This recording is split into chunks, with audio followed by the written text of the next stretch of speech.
We're now about to go live in 10, 9, 8. So you're going to go to about 3:08 6, because we're starting 5, late. 4, 3, 2, 1. Now live. 89.5 WSKB.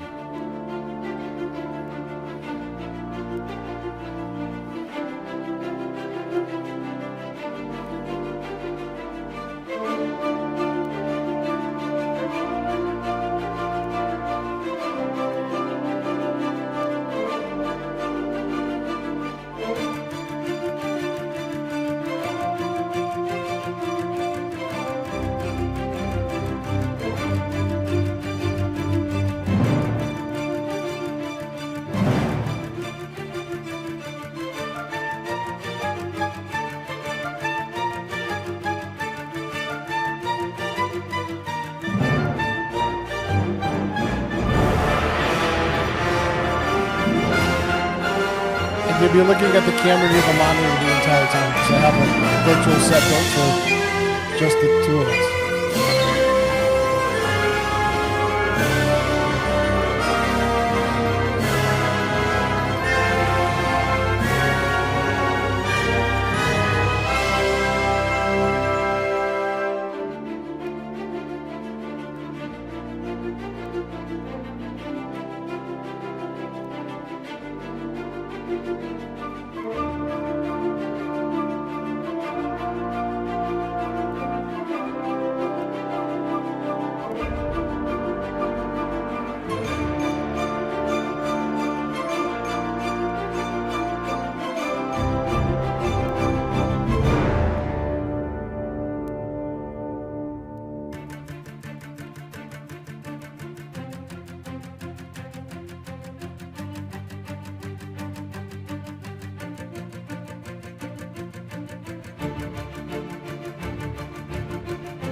Live from the campus of Westfield State University, this is 89.5 FM, WSKB, Westfield. Support for the community programming of WSKB is provided by the Dunkin' Donut Shops of Westfield and the Sardinia family. It's nice to know that even as the world changes, Dunkin' Coffee remains the same at 7 convenient locations throughout Westfield.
Meow, meow, meow, meow, meow.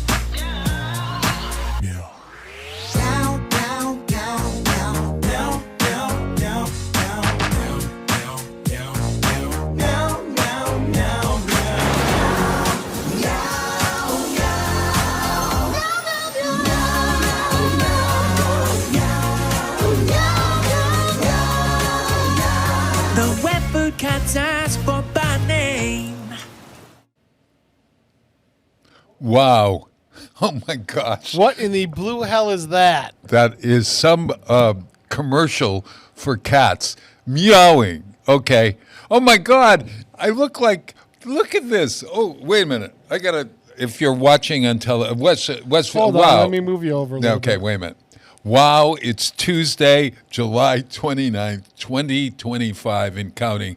And There as you go. you Now you're see, behind the I'm desk. being manipulated here.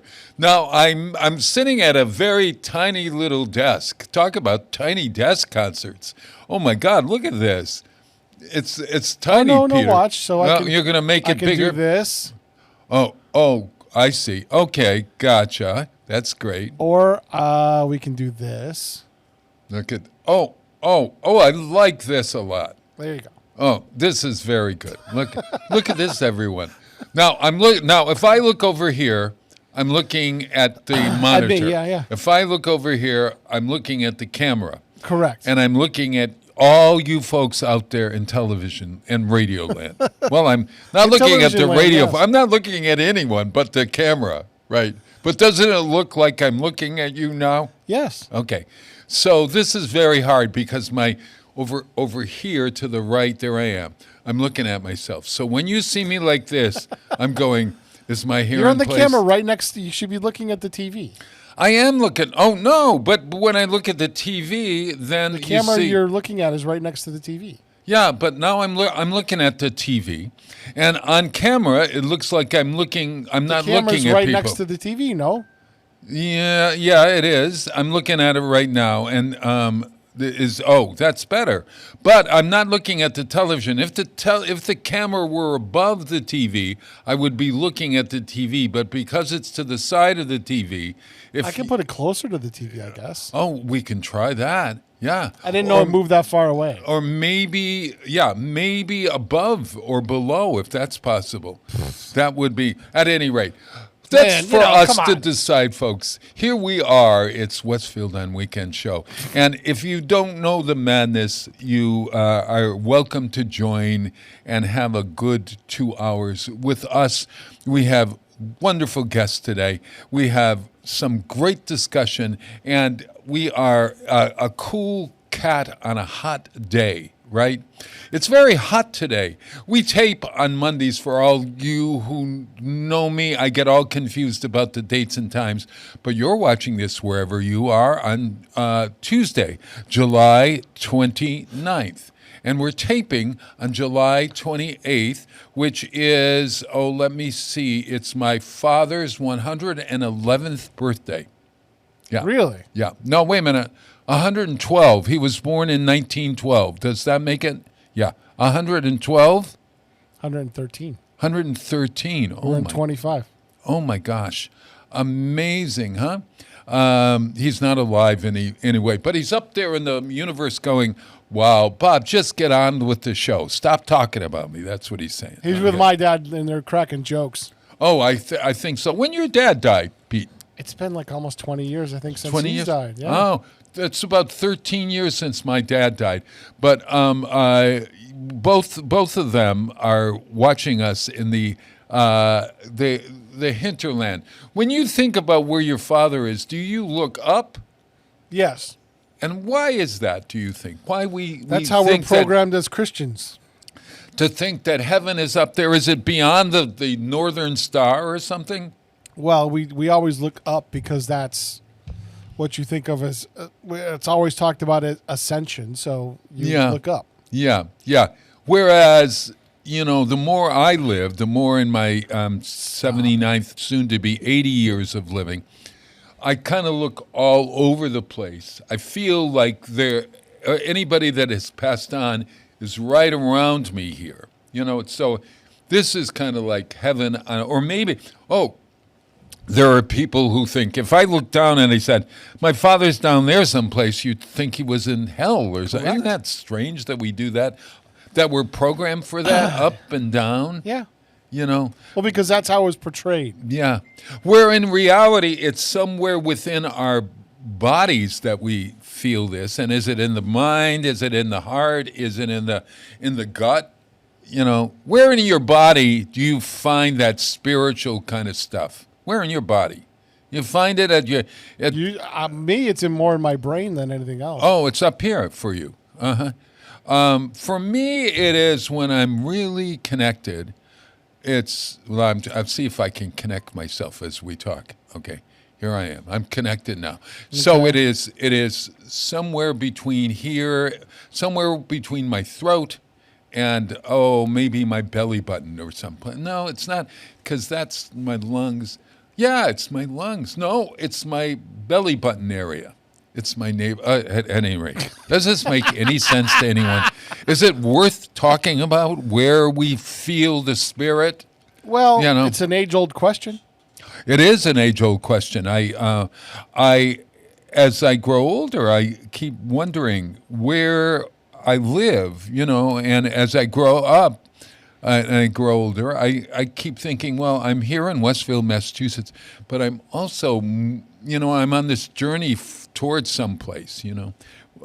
We had dinner yesterday afternoon with our wonderful friends Ron and Judy Edwards, and they are both artists and they read from day to night, and their daughter was here from Altadena, California, of all places, Julia, and we were talking to them because they are in their late 80s, and Ron, I think, is 90 or approaching 90, and we got talking about where we're going or as we grow older and all of that sort of stuff. And it's kind of not frightening, but it's a little anxiety-proven. When you pass the 50-year mark, you start thinking about your mortality more than any time in your life, and then as you get older and older and older, mortality creeps more into your thought process. Well, yes, but at the same token, it sort of forces you into a now, and rather than that anxiety trying to. And I asked them, where are you do you ever start to think, oh, we're near the end? My father on his deathbed said to me, is this it, Bob? It was sort of like Peggy Lee said, is that all there is to the circus? It's true. It's absolutely true. Yeah, but okay, if you live in the moment, and I think my dad was in the moment, and he always was in the moment, and he lived in the moment, and I think that living in the moment, the older you get, the more you're there, and somehow or other, living in the moment kind of centers you within your body. I learned that a long time ago. You did? I actually knew that in high school. Oh, how did you get that so young? My friends in high school told me I was an old soul. And they were surprised that I was comfortable within my own self, and I kind of was to a certain extent, but I'm still never complete. You're never completely comfortable, but oh no, it didn't bother me if kids were teasing me or picking on me. It didn't bother me what people thought. I just knew what I wanted to do, and I did it. Did you have a goal at that time, a purpose or a meaning? Yeah, well, I mean, I've worked since I was 12, so I always had the work ethic, and I enjoyed the TV stuff. So I always kind of was in the TV thing, and I've done different careers over the years. Sure, but this has always been my first love. Well, I applaud you because I was so concerned about the outer, whatever that is out there. How people thought about me, how all of that sort of stuff. I was very concerned of how I appeared. Maybe it's because I was a gay man. I don't know. I think there's something to be said that you always end up watching outside when you are hiding somebody and not being authentic. Right, exactly. That's what I was just about to say. When you're hiding something, you always have to. you're more hypersensitive to everything else because you're always worried about that getting out. Yeah. It's it's interesting, and I kind of love being older. I really do. Because you don't give a crap. Oh, what people think. well, I still care about what people think. Oh God, when you run a not-for-profit or you're the president of a not-for-profit, you always have to worry about meeting people's needs and trying to be there for others. And in my life, I always try to be there for others. So I think it's more about caring in a different way, wanting to be good, wanting to be kind, wanting to filter my actions through a certain lens of kindness and goodness if I can. Now, I don't succeed. A lot of the times I'm just as phony as can be. I mean, really. I was going to say, I've always somewhat prided myself to being authentic. Yeah. I am who I am. Yeah. I'm not really going to change. This is what it is. You don't have to worry with me that I'm going to put on a front. Mm-hmm. I was saying that to James about you today because I don't. earlier, but I was saying, worth it. Peter is somebody who you know what you're getting. And also, at the same time, he ascribes to beliefs that are his, and he understands where he got those beliefs, and he, you know what I'm saying here? Yeah, authenticity. It's an authentic. Yeah, it's an authentic. I am who I am. Yeah, you're not faking. You're not saying that I'm a closet liberal when in reality you aren't, or whatever. You say, here I am. This is what I believe, etc. Yeah. But you also know me as a person and know that my beliefs are not everything that makes me up as a person. They're a part of it. There's so much. Politics are so different than where we are in. I mean, politics are about moving the needle or something, whereas our regular everyday life doesn't have to be political. Well, and that's I told you I've separated myself from Facebook for the most part. Like I very rarely even check it anymore. Once in a while I'll check the notifications to see if somebody needs to get a hold of me. Yeah. But for the by and large, I don't go on there anymore because it was affecting my health. Oh. Not my mental health, my physical health. Really? Like I was getting so angry at people going, you really believe, like you believe that?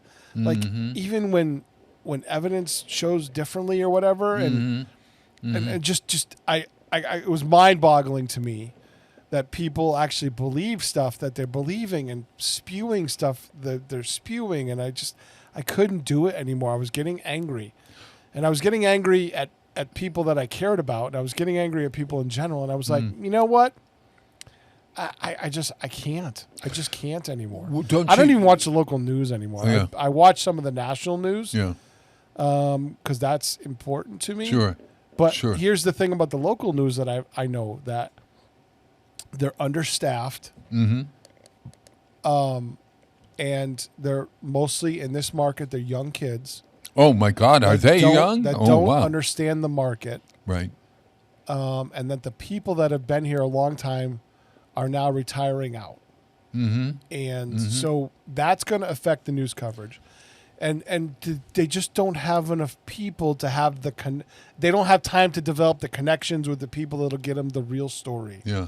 So they only get part of the story. Don't you think that modern, I'm going to be on television. I'm doing Mass Appeal tomorrow. For all those that are interested, today, tune in at 10 a.m. today or at 1 o'clock on the CW. Say hi to Priscilla for me. Yeah. Priscilla, yes. That's the new co-host of Mass Appeal with Patrick Berry. Yeah. Well, Patrick's gone too. Patrick's totally gone? He's not left the station, but he's now part of WWLP Plus. Right. He's just doing digital stuff now. And he's not on the show? No, I think they have he's a new co-host. No, yes, he has a new co-host, but he's on the show. No, they have two new co-hosts. They have two. Who's the other one? There's another young lady. It's two ladies. Oh, for God's sakes! Well, I'll find them. So both say hi to tomorrow. Priscilla for me. I will. I saw Pris We had a Channel 4 reunion a couple weeks ago. Where would I know her? Priscilla Ross? Priscilla Ress. Ress. She did On Your Side for Channel 40. You know her. You'll know her as soon as you see her. No, I don't know And whether. then she I was was the gone for a long while. She was a spokesman for Eversource for a long time, too. Oh, really? Interesting. Okay. Well, I You'll can't know wait her, to meet her. You'll know her once you see her. So, at any rate, what I was saying is that the local news is really a way, and it's the same thing with the Westfield News and Reminder publications, that they mostly are centered on good stories about what's happening, in the area. And oftentimes they're feel-good stories that you don't necessarily get on the national news. You know what I'm saying? Well, it's not only that, but like I said, they're understaffed. So they're going to get what's kind of served up to them because they don't have the time or the personnel or the man hours to dig into things. Yeah, yeah. And that's where I have not the problem, but like it's completely different than when I worked there because the manpower is a quarter of what it was when I worked there. So this is what's happening then. Patrick is going to be, what's the name of the thing, the plus thing that he's going to be? WSFD-LP Plus. And that's going to be an in-depth look at things, I bet. Yeah, so 22 News in Focus, which is their long format interview show that was like a Sunday morning show. Sure, I know it. They're expanding that now to a digital format, and he's going to be doing pretty much what he was doing here with the Westfield News Show. That's so great. And it's a digital format. So what does that mean, Peter, for all of us that don't know what that means? You'd have to get it as an app. So, yes, so you go onto your phone or your computer, and then what? You download the app. And where do you go? In the App Store for it? I think so, yeah. Yeah. And do you pay for this or is it? I'm not sure whether you have to pay for it. No. So you would subscribe, basically. You download the app and then you could call up the content. I got it. Well, look, we've talked about, we've gone from here to there. This is what we always do. Yeah. I love Alberta Hunter. And we're going to be celebrating cool cats today. So, because I'm doing an exhibit, we'll talk all about it when we get back. But the Great Dogs and Cool Cats exhibit is opening on August 1st. So we want to talk about that. So I thought I'd do a show where everything was about cool and cats. And the word... No, you threw poor Christian for a loop. Oh, yeah, I know it. But he found one, a really good one. I love what our music director out there in Wisconsin chose for today. But so I'm going to begin with over 90. This woman was over 90 when she had the second part of her career. She was a nurse for many years, and then they lured her back to entertainment. And she then started appearing when she was in her 90s at nightclubs and jazz clubs throughout America. Her name is Alberta Hunter, and this is her great version of a song that she recorded when she was young, My Castle's Rockin'. Well, our castle is rockin', and we'll welcome you back. Here's Alberta Hunter.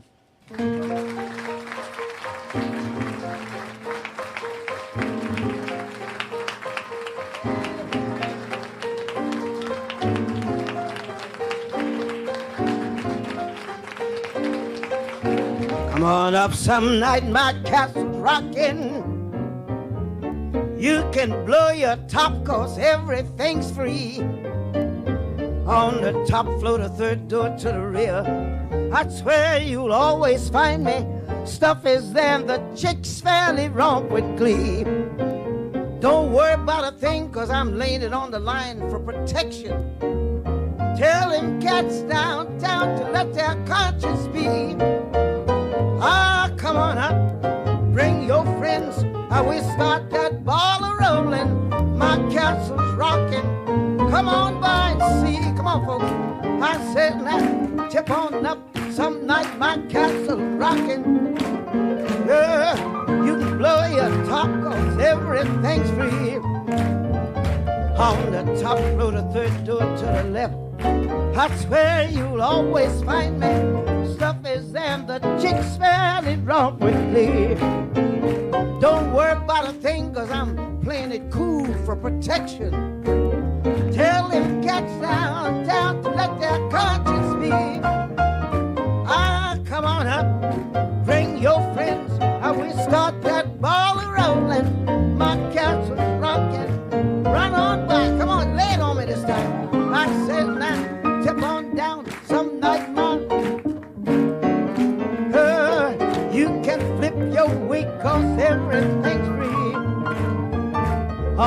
top floor, the third door to the right. That's where I am residing. Stuff is there, the chicks fairly drunk with glee. Don't worry about a thing, cause I'm paying the cops for protection. Tell them cats now down to let their conscience be. Ah, come on up anytime and we start that ball around my castle. Don't stop, don't stop. One more, lay. Dip on down, some night my castle's rocking. Oh, you can flip your wig cause everything's free. On the top floor, the third door to the right. That's where you'll always find me. Stuff is there, the chicks fairly run with me. Don't worry about a thing, cause I'm paying the boys for protection. Tell them cats down to let their conscience be. Ah, come on up anytime and we start that ball around.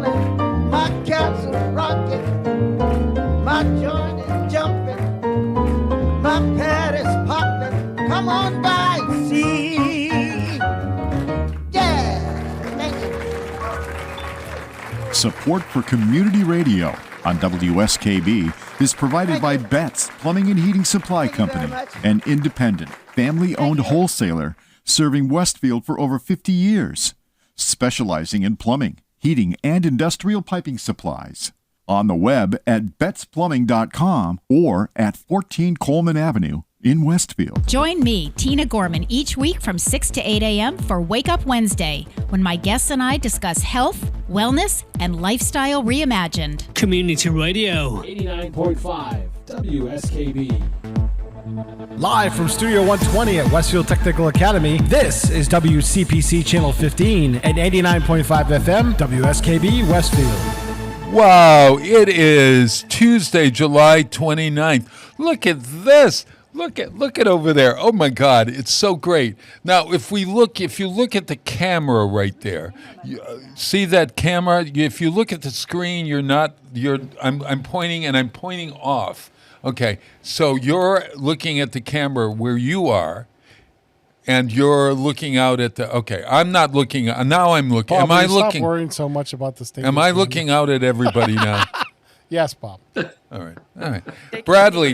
Bradley is my insurance lad, and he is right here. That's Brad Casson of Bates Fulham Insurance, commonly known to all of us as Casson Insurance. However, you are no longer Casson Insurance. You are Bates Fulham Insurance. We are Bates Fulham, but we just keep the Casson name so we don't confuse people. So.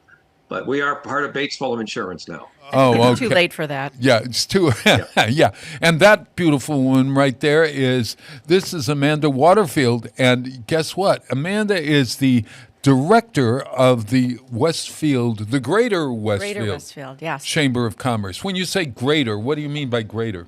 We also incorporate Southwick and, excuse me, the Hill Towns. So we actually represent 9 communities.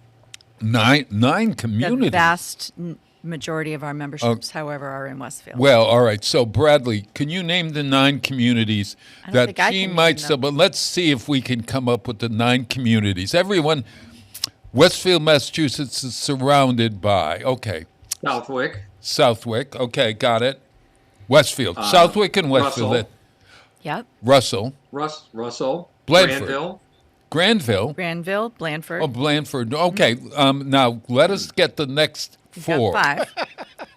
Peter, you got Southampton. What is it? Hampton. Southampton. No. East Hampton. Nope. They have their own chamber. Oh my God. West Springfield. No. So it's West up in the hill is west of the river. So Huntington. Yes. Okay.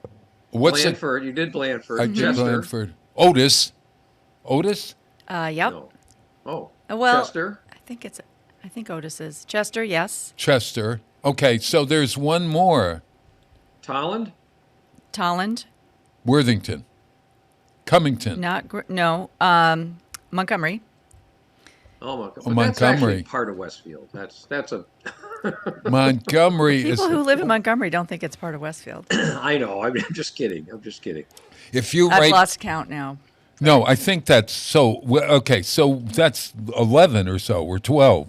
But If you want to call Wyben its own community, then we're 10. oh, all right, okay, all right. But it's really good that we're the hill towns as well as Westfield, because Yep. the hill towns need some solid support up there, right? They do. To be very blunt, we don't have a lot of members up there. Most of the folks who are part of those communities are actually working in Westfield, so there's a little bit of an overlap there. But I'd love to see more of those businesses join us. Yeah, I wonder how many businesses actually we might have. Do you do any business up there in the hill towns, Mr. Casson? And do you have a place up there where folks can go? Well, we've done a lot of business up there over the years, and we used to have an office in Huntington. We had one up there for years. That closed quite a while ago now, but we still have a lot of customers up in the hill towns, both personal and businesses. So we still do quite a bit of stuff up there, and there are a number of businesses up in the area. They're all hidden in the woods up there. They're all hidden in the woods. Yeah. Yes. For those of you who are in Wisconsin and places west and north and south, the hill towns, that's not the Berkshires. No. So what We're hills are we the- talking about? We're in the foothills of the Berkshires. So are answer, they Brad, known as a hill? Is there a name before the hills, like the Berkshires? Is there known as the blank other than hill towns? What about the hills? The hills, what kinds of hills are they? I don't have an answer for that. I think it's just the hill towns and the Berkshires, and that's it. But the Berkshires is the Berkshire Mountains, right? Or maybe Well, not. it's the whole western part of Massachusetts, between, basically from, Westfield to Pittsfield. That's all the To the Berkshires. New and York also border. going on to the New York border, too. So this is not, now I think I'm wrong, because I don't think there's such a thing as Berkshire Mountains, now that No, I there think isn't. about it. Yeah. Berkshire Hills is technically, I don't think they're tall enough to be classified as mountains, but it's the northern edge of the Appalachian Mountain Range. Oh, well, Correct. that's something to shout about. Leading up into the Green Mountains of Vermont. Green Mountains of Vermont. And then to the White Mountains of New Hampshire. The white. And, Okay. and Brad says New Hampshire correctly. Wait, okay. New Hampshire. New Hampshire. Share. Hampshire. It's a nuh. It's not new. It's New New Hampshire. New Hampshire. New I Hampshire. get grief for that, but Wait a minute. I Are own you have a doctorate in that because you were from New Hampshire? I What have- is that? There's no official degree, but I think I've earned it through experience. Really? Sure. Yeah. Do you have any like houses up there, or did you grow up in New I Hampshire? grew up in New Hampshire, and I lived there on and off until I moved southwest. When I left New Hampshire, I told people I was moving southwest Yes. to Westfield. To the Cowboys of Westfield. Yahoo. Yahoo. Yeah. Okay. So, but Amanda Waterfield, you do not have a New Hampshire accent. I do not. I was once told that I was asked if I was from California, which I thought was a tremendous compliment because I don't think Californians really carry much accent at all. No, it's very true. Yeah. Very, very. It's sort of like the Springfield accent is the newscaster's accent for the entire world. And it's only lately that I've begun to sound like a French Canadian for some reason. Somebody, Picking it up where now? were you with? Somebody at a table where I was eating said to me, you're sounding more and more. Maybe it was Kathy Casson, your wife, Brad, who said, Could have been. you're sounding more and more. There's a Canadian sound to your voice. I did not pick up on that. I don't know, but I And have I'm this. not picking up on it now. You're not picking up on it. No. No. I'll comb my hairs for you. They say, Canadian or whatever. But so, what did you do? Did you just naturally have this newscaster accent? Apparently, yes. The town that I grew up in was a a university town, and so for whatever reason, the kids, many of whom were faculty kids, we just didn't have what you would expect for the more classic New England accent. And What I can't was explain that? What town was that? Let's give it a I grew shot. up in Durham, which is home to the University of New Hampshire, where Oh. my father was a professor, which is why my family lived there. Oh, so your father being a professor, he's an erudite man, isn't he? Did we have the conversation about erudite versus erudite? Yes. I don't know that. Brad. I don't know that I would apply that word to my father. He's Erudite. Everybody say it out loud. Erudite, not erudite. Erudite. I'm on a campaign. It's if you listen to Plus Bob at Instagram. Yeah. But your father was erudite. And perhaps you don't think he was? I don't. Well, Scholarly? Let me admit that I do not use that word because I don't know the definition of it. It sounds very flattering, so maybe. Oh. I don't know. Brad, would you tell us the definition Is of that- erudite? No. I have no idea what Knowledgeable, that- well-spoken, Scholarly. articulate, scholarly. I would. Somebody All the who things I am studies. Oh no. A student, somebody Yes, okay. who's interested in Yes, and studies and learns, I Yes, suppose. you could say my father is erudite. Erudite. Okay. Gotcha. So because you grew up in a house where learning was important, Very much so. Yes. you probably grew up with this flat accent. And that's when my you parents were both it's from- not a not compliment. It's a compliment. It is. It's a non-accent to my way of thinking. My Yeah. parents both grew up in New York State, so they weren't natives to the area. Mm-hmm. I can't explain it, Bob. But just had my high school class reunion last weekend. Oh no. We all talk like this. You all talk like Yeah. that. Wow. So, that's good news. It is. It is good news. Speaking of may I ask how many years? 40. I say it loud and proud. 40 years. You're 40 years Or- out of high school. Yes. I'll be there in 3. Oh my God. So prepare Peter for what the reunion's like. The reunion, my reunion was really fun. We have had a lot of people stay in touch.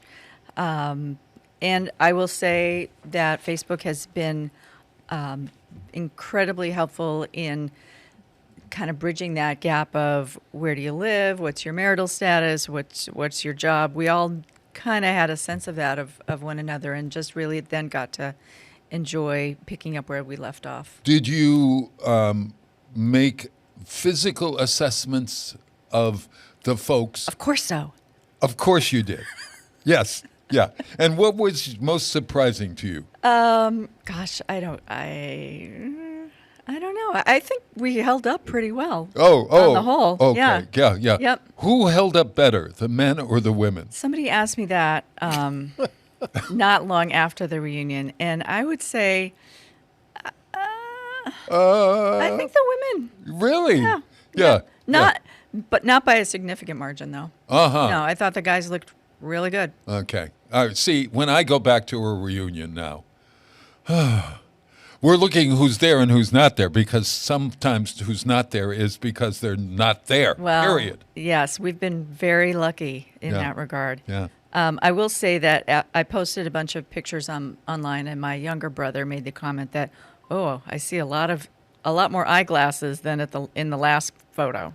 Which, that's fair. Well, eyeglasses, geez, we were talking about bald heads and whatever, Well, a lot of weight gain, or a lot of people I'm talking my reunions, maybe stooped over. Maybe there are a few more walkers than there were last time. I'm walking canes and things. I just did my 50th a couple of years ago. Oh. There was an awful lot of old people there. I was surprised how many old people were there. And then how many people have replacement parts, too. That's another big topic of conversation. Oh. The knees, the hips, and all that stuff. It's amazing how many people are in that mode now, too. I will look forward to that in 10 years. Right now, we're all in everybody's starting to have kids get married. A few of us are grandparents.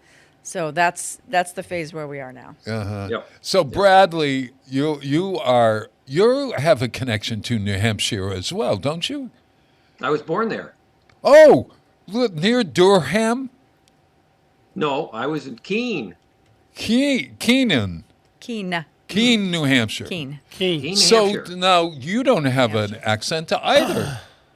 No, well, we moved here when I was 7, so I've never. What my father had the accent. My grandparents had the accent because they were all from New Hampshire. New Hampshire. Yeah. And but anyway, yeah. So I don't have the accent. I never did. I just, you, Bob, we've traveled and we've gone to Ireland, and the people over there, when they say you're from Massachusetts, they say, well, you don't sound like it, and they're all expecting you to have the Boston accent. Yeah. But yeah, it's we a don't common have an accent. misperception that either when people think of accents from Massachusetts, they immediately give us the Boston accent, when in reality there's the Worcester accent, and is there another accent? I don't think Pittsfield or anything west of the Connecticut River really has an accent. I think that's the Well, thing. and I know the old wives' tale is that Merriam-Webster located their offices here because we had no accent. Oh, now, I don't know if that's true or not. interesting. I don't know if that's true or not, but Merriam-Webster does have the office right over by Stick. Yeah. Yeah. So the dictionary company. Yeah. That's always what I've heard. And like I said, I don't know if that's true or Well, they're very erudite, so I good think. Lord, Bob. At any rate. Way to circle that around. Yeah, that's right. Hey, we're going Land to the take plane, Bob. We're going to take a short break. I want to come back. I want to talk today about insurance. I want to talk about business a little bit, but I also want to talk about the great dogs and cool cats of summer. Westfield on Weekends, new exhibit that opens next this coming weekend, and it's an opportunity for all of you out there in television and radio land. Regardless of where you are, you don't have to be a Westfield native. You can be in Wisconsin. If you want to send us a photo or go to westfieldonweekends.com and fill out the form and digitally send us a picture of your cat or dog, we will post it on our gallery walls along with the exhibit that is really something else. It's an exhibit that we've created with James Johnson Corwin. This was a teaser. Oh, this is a teaser. Okay, we're coming back. Oh, we're going to come back and talk. Oh, all right. Isn't it? Okay, so this is what happens with Bob. yeah. I know. So I'm going to play a song from the I'm music. here to help. Oh yeah, thank you. Maybe it's because you were born where the Green Mountain Boys lived. Well, we can get back wasn't to that. fun, wasn't the Clara Barton? When's she born up there? Born in Maryland. If you want to really get. You were into born it. in Yeah. Maryland. Yep. Uh huh. Mm-hmm. Oh, all right. Full of surprises. I don't have a thing to say about that. Not one thing. All right, All right, go to so the break. I'm going to play Mr. Mistopheles from Cats. Now, this is the shortened version of Mr. Mistopheles. It's Anna Lee Ashford, and I don't know if you know her, but she's on television in one of those series that everybody knows. Anna Lee Ashford is also a Broadway star. So here is Mr. Mistopheles. No, you don't know her at all? Yeah. no, I'm about no. to. All right, Yeah, we're about yeah. to, Bob. Mr. Mistopheles.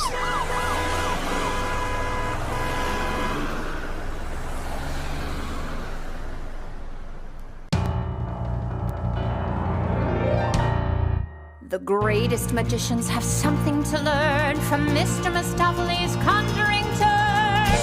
And you'll all say, oh, well, there never was there ever a cat so clever as magical Mr. Mistopheles. Oh, well, there never was there ever a cat so clever as magical Mr. Mistopheles.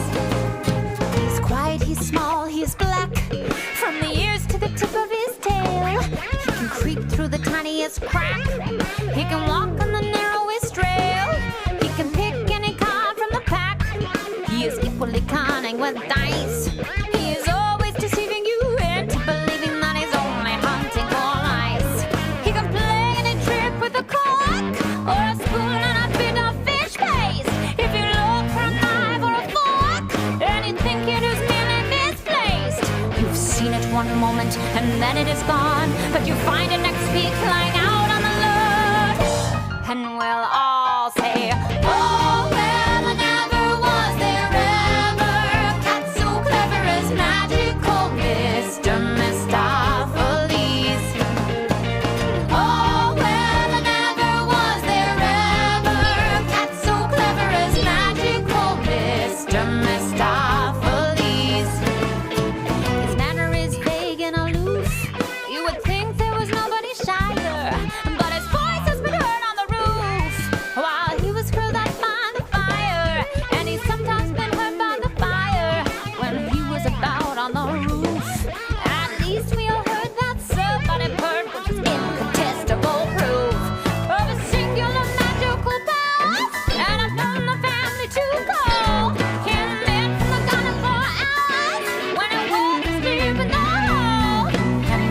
long ago, this phenomenal cat produced 7 kittens right out of a hat.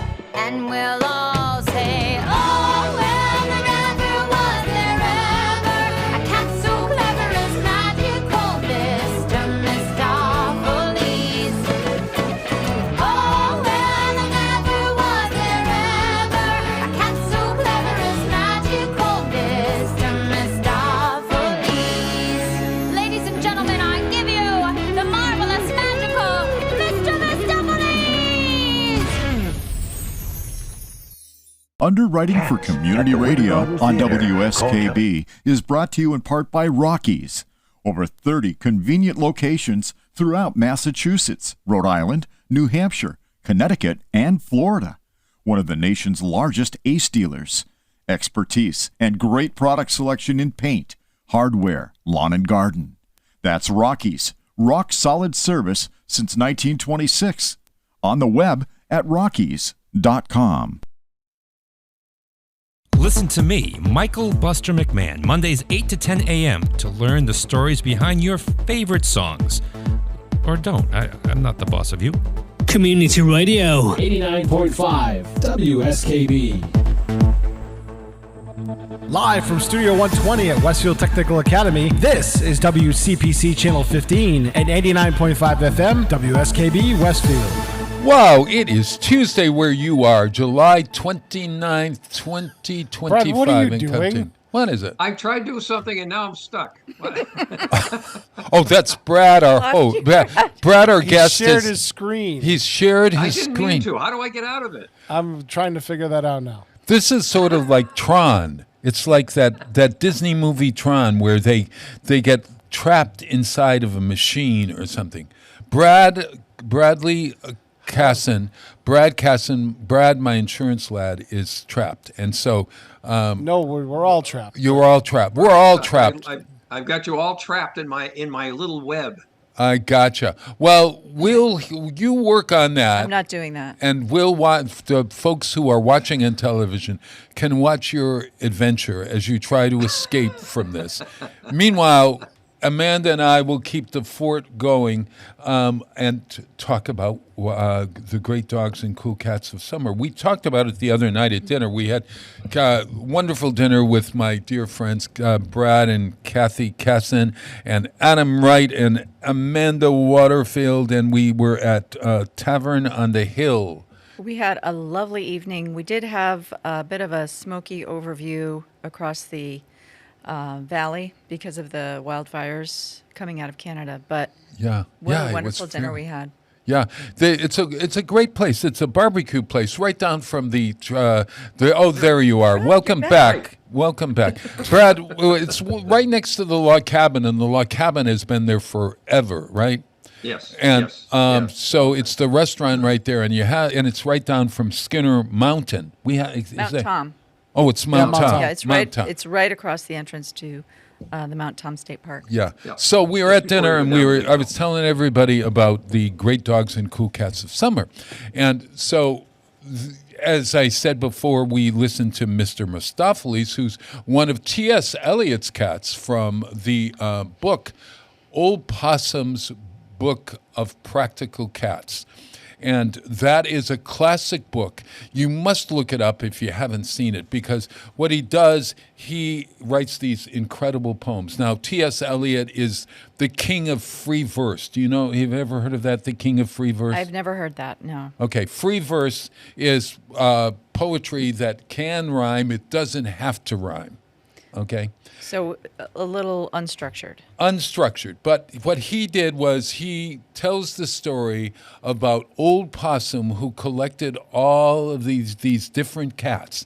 And he explained in the book the naming of the cats. So cats have 3 names. They have a name that everyone calls them. What's a cat's name that you've had? Patches. Patches was a cat. Mm-hmm. Have you ever had a cat, Brad? No, never had cats. Peter, you must have had a cat. Yes, I've had cats. And what name one of your cats' names? Patches, Sandy. Wait a minute, you had a Patches too? Yeah. Calico. Yep. Yeah. Calico, okay. All right. So those are the names that families call their pets. Okay, so that's the regular name. That's the regular name. in the cat universe, which is a universe that we don't know about at all because it takes place between cats, okay? In the cat universe, there's another name that they are known by, and their name is associated with their characteristics, how they look, their personality, what they do, etc., etc. And you just heard one of the cats, Mr. Mistopheles, and Mr. Mistopheles is that poem, that Andrew Lloyd Webber song from Cats, are the exact words that he wrote, T.S. Eliot wrote, I think in the 1930s for the book of Common Cats or Practical Cats. And strangely enough, the Cats musical, if we've seen it forever, right? You ever seen it? You've never seen it? No. Bradley, you've never seen it? What is this? Peter, have you ever seen Cats? No. Excuse me for living. We have 8 folks. more lives to So get it done. you have 8 more lives. All of you have 8 more lives. And I know maybe there'll be an uptick of people going to the movie and watching Taylor Swift as a cat. That I heard was an absolute disaster. I watched that movie and I thought it was okay. Yeah? Yeah, Right. yeah. I give it would- about a 6 or 7 out of 10, which isn't That's too not bad. terrible. No. No, Well, but Bob, there's maybe we should have a showing at your house of the movie Cats, so we can all go there. You can explain it to us as we're going.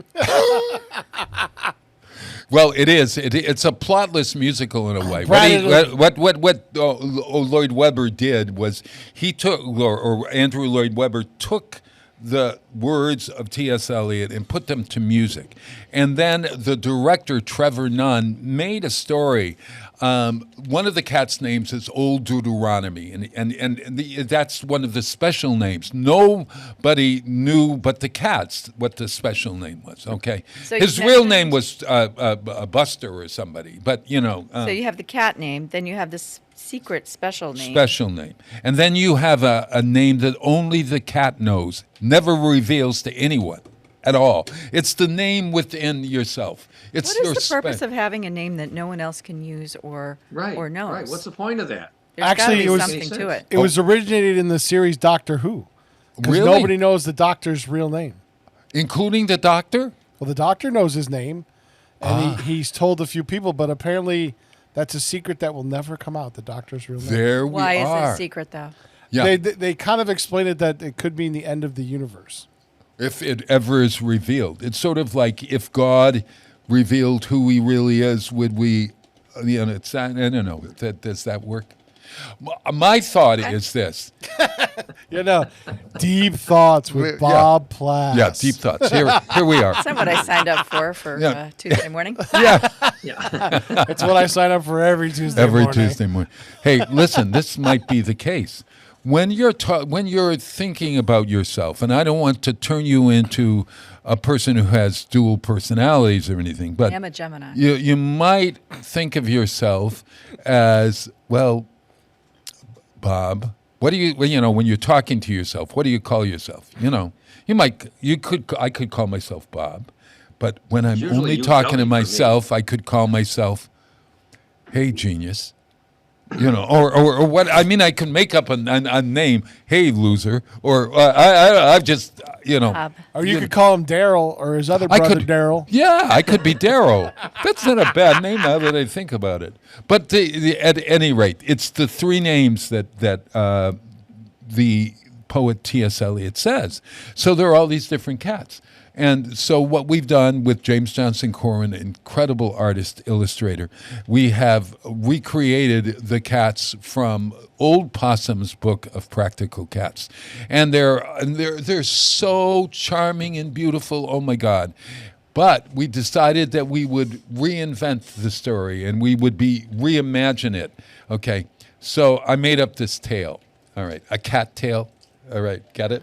Okay. Good one, Bob. Yeah. The English poet, T.S. Eliot. Yeah, T.S. Do you know what the T.S. stands for? My mother used to say TS, but I don't think it means the same thing that you're going to say. No, it's Thomas and Stephen Eliot or something. All right. Theodore, maybe. I don't know. But So you don't know either. Yeah. T.S. Eliot wrote this book, and we have decided that we're going to write one for Westfield. So T.S. Eliot had a cat, okay, who somehow escaped because T.S. Eliot was so concerned with writing his poetry that he ignored the cat, and the cat escaped. Somehow or other got on a boat and landed in Boston and got on a cart and ended up landing in Westfield during the 20s and the 30s of Westfield, okay? And the 30s and the 40s. And so that, unbeknownst to T.S. Eliot, the cat is a portrait artist. He's a portrait cat. I have to scoot. I got someone just rang the doorbell. I got to go. What do you mean? Wait a minute. Probably the cat. Amazon. Yeah, it's probably another cat. All right. If it's anyone, Bradley, that you can get rid of and come back, I will. Or if it's somebody that would want to be on television and be interviewed. All right. Just go there and see.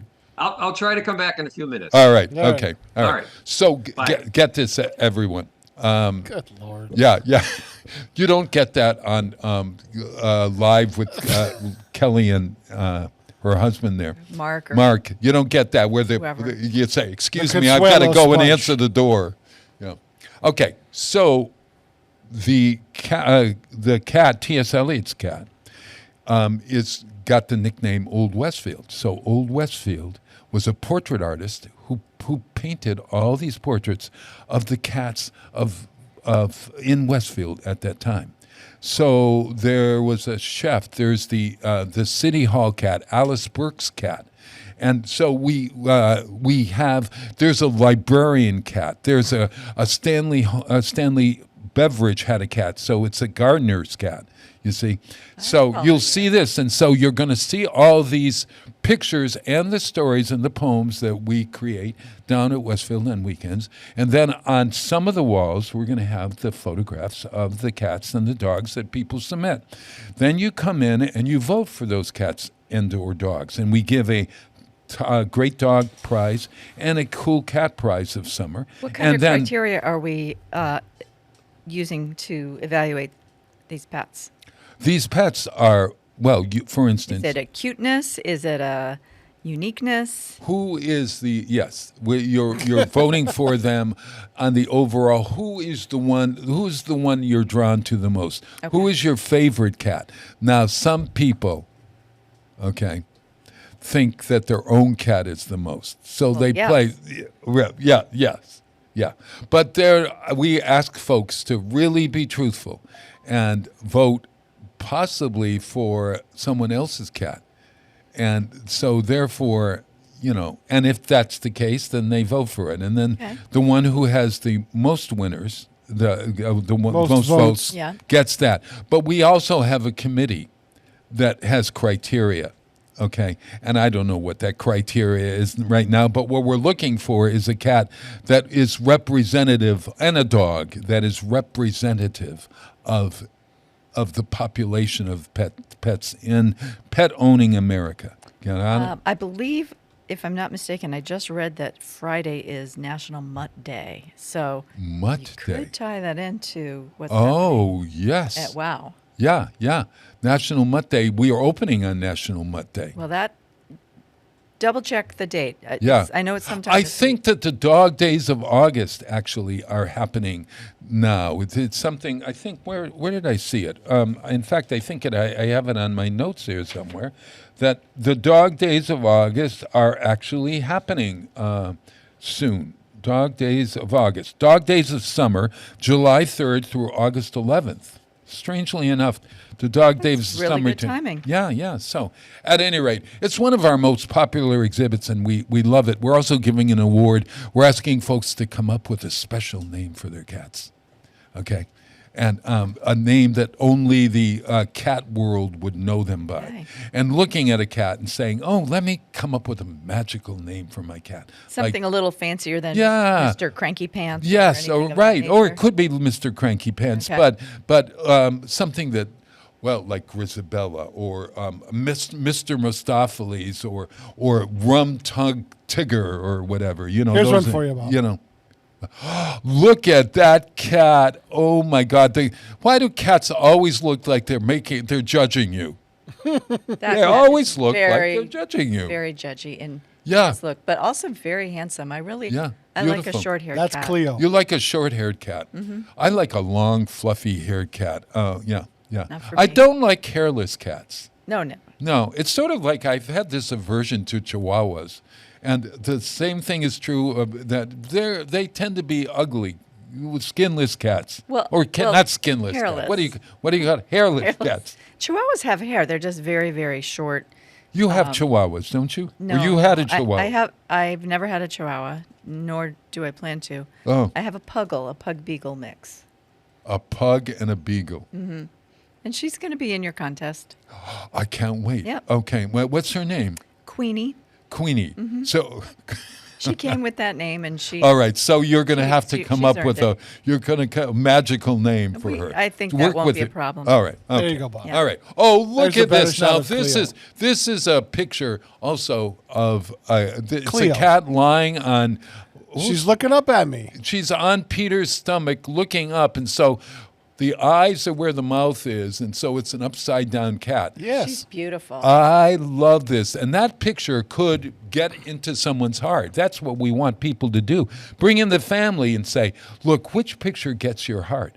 Last year, incidentally, we print up the picture that you send us digitally. If you're not a digital whiz and you're in the area, you can drop a picture off. Can we talk about the timing of this again? Yes. Because I'd like to share it with the chamber population. Oh, I would love it.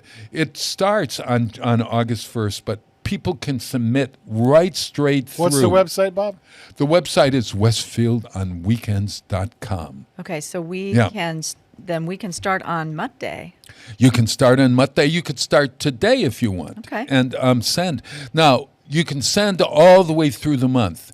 But we know that on September, I think it's 6th or 7th, there's a Saturday. That's the 6th. That is the day when we do the judging. So if you want your cat or your dog to get the most votes, you send in your photo early so that, the voting takes place over a longer period of time. However, even you could get it in the day before if you want to trust. You're just not going to have as much eyes on it. Yeah, well, it might win the panel vote. Okay. And we might. Are you coming from New Hampshire? You know cats well, right? I don't know. Would you like to be a judge of the cat? I could ask you right. Here you go, Bob. Yeah. More of a dog person. Oh my God! Look at that now. Yes, there you go, and you see these wonderful cats. So you go online. If you're on television right now and you're looking at this, this is the information at Westfield on Weekends. And if you scroll down, how to join the fun? Okay, you submit. Okay, and it gives you your thing, and there's the submission form, and you just fill it out. And attach the photo, of course. And attach the photo. And then or you could drop it off, okay? And, well, you could drop it off at Vivid Hair Salon. Basha Bell right there is our colleague, and she will gladly bring the pictures over to us. She has a cute dog. Oh, she does. And, in fact, I think her dog might have won last year. It wouldn't surprise me. Yeah.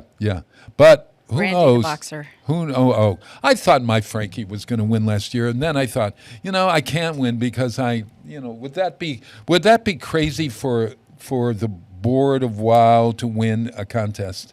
Well, I don't know. Is it if ethical? everybody else voted for Frankie, then you have no problem. But I wouldn't vote for yeah, Frankie. you have to have a non compete scenario there. It's exactly right. Well, okay. So, hey, let's come back and we'll talk a bit. So, Westfield on Weekends, everybody, go to WOW and Westfield on Weekends, and it's at the WOW Center. And incidentally, this Saturday we have our second up close and musical concert in the afternoon, 2:00 this afternoon, 2:00 Saturday afternoon, and it is air conditioned and it's going to be wonderful. It's a vibraphone concert. So What is a vibraphone? Oh well, we'll talk about that. Vibraphone is like a xylophone, only better. What's better than a xylophone? Well, yes, exactly right. No, a vibraphone is. Okay. So at any rate, why don't we play? I'll show you what a vibraphone is. Lionel Hampton, is Lionel. Have you heard of Lionel Hampton? The name sounds familiar. Yeah, he's I want to guess orchestra jazz. Yes, orchestra leader. Big band. Okay, Lionel Hampton played the vibraphone. Now the vibraphone, it's metal keys. Percussion. It's a percussion, metal keys instead of wooden keys. Oh, okay. Okay. I know exactly. And a what you mean. softer hammer, a softer mallet. Yep. So it gets a more mellow sound. When you hear this Cool Charlie song played by the coolest cat in the world, Lionel Hampton, you're going to know. So if you enjoy jazz and classical vibraphone, did you know that there was classical music attached to I'm it? learning all sorts of things today. Yes, you are. And it is our wonderful musician, wonderful guy named Braden Collins. And Braden Collins is appearing with Jerry Noble, who is so well known in our area. Yeah. He is a composer. He is one of the musicians of the Springfield Symphony Orchestra. Yeah, one of the best ever. So Jerry Noble and Braden Collins this Saturday afternoon at 2 o'clock. It's free. So here's Lionel Hampton. All right.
Underwriting for the community programming of WSKB is provided by the Boys and Girls Club of Greater Westfield, serving the youth of the Whip City and surrounding communities since 1969.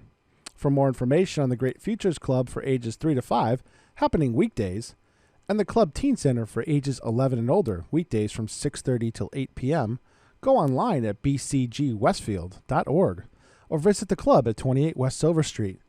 The Boys and Girls Club of Greater Westfield. Great futures start here. Listen to me, Michael Buster McMahon, Mondays 8 to 10 a.m. to learn the stories behind your favorite songs. Or don't. I'm not the boss of you. Community Radio. 89.5 WSKB. Live from Studio 120 at Westfield Technical Academy, this is WCPC Channel 15 and 89.5 FM, WSKB Westfield. Wow, it is Tuesday, July 29th, 2025. How did it get to be the 29th? We're past Like the just half-year yesterday was the point. 28th. I know. Oh, my God. Brad Casson, my insurance lad, Brad, my insurance lad, went to talk to somebody at his door. He's working from home. And so who was it? What did they want? They were sorting out my lawn sprinkler system that I blew up on Christmas Day. So they're finally getting around to fixing it. So Did you say to them, "I'm sorry, but I have to get back to television and radio"? I did. Yeah. So they're down cellar. They might come back up in a minute and look for a check. But other than that, I'm all set. Oh. How does one blow up their lawn system? What is that? On Christmas Day. On Christmas Day, on top of that. Well, Was it something to do with the fireworks that you traditionally have going off at your house on Christmas Day? No. It has to do with forgetting to have someone come in and winterize it so the pipes don't freeze. So the whole thing it popped open on Christmas Day and had water shooting everywhere. Oh. It was fun. Oh, my God. Terrible. How do you winterize a system? I mean, like, is it Blow like the water out. Blow out the water. Yeah. Blow out the water. You apply air to the piping system at the water source, and that forces the water out, and then it's fine for the winter. I had no idea. I had no idea. What did your insurance company have to say about this? Very good question. Good question. It was under the deductible, so it wasn't worth filing a claim. Yeah, no claim filed. Yep.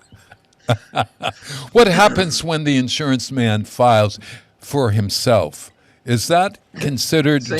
Do some of the insurance companies give you a harder time because you are the insurance man who's filing for themselves? No, they same as anybody else. I have never had a claim with my home, but I've had car claims, and they never have a problem. They just pay them, and off you go. Oh, okay. Just like everybody else. Oh, all right. Okay. We get no special treatment. Yeah. Well, do you have a special name that you use in the insurance world that is different than Brad Casson, like in the cat world?